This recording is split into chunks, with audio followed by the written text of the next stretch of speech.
ওটার উপর চাপিয়ে দিতে পারি না, তাই তো? আর এই যে নাম জপ, দুটো দুই জিনিস বলেই দুটো নাম নিয়েছে।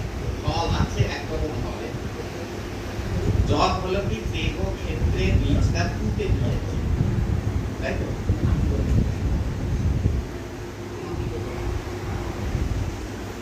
হ্যাঁ, তাহলে দেহ ক্ষেত্রে বীজটা পুঁতে দিয়েছে।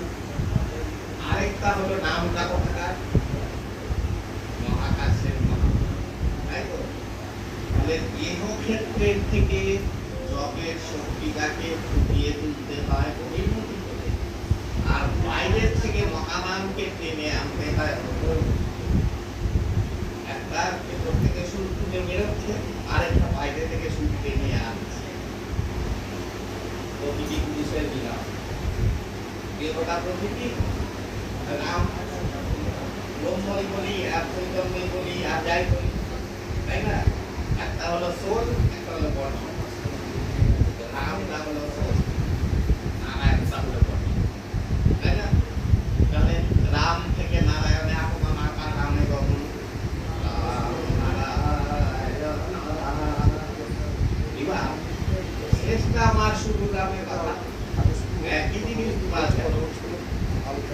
হ্যাঁ, দুটো রাম কি একই? দুটো বলে দিয়েছি, কেন না?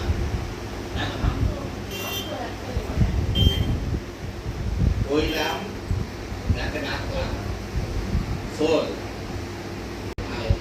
তাই তো?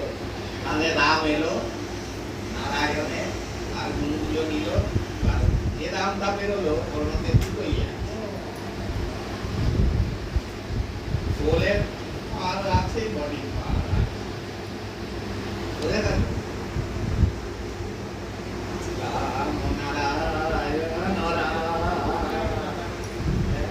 কারণ কেন বুঝতেই দিচ্ছি, সব কিছু বানিয়ে বলছি না। ঠাকুর বলছেন এখানে যে আসছে জন্মের উদ্দেশ্যটা, স্রষ্টা চাইছেন এমন একটি দেহ, যে দেহটির আর কোনোদিন জন্ম হবে না, মৃত্যু হবে না, চিরকাল সে নিজের জন্ম মৃত্যুর ঈশ্বর হয়ে বিচরণ করবে, তাই তো?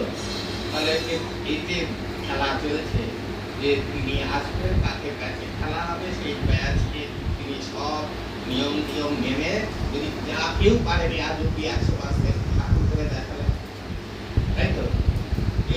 এটা চাইছি, কিন্তু সেটাকে পারছে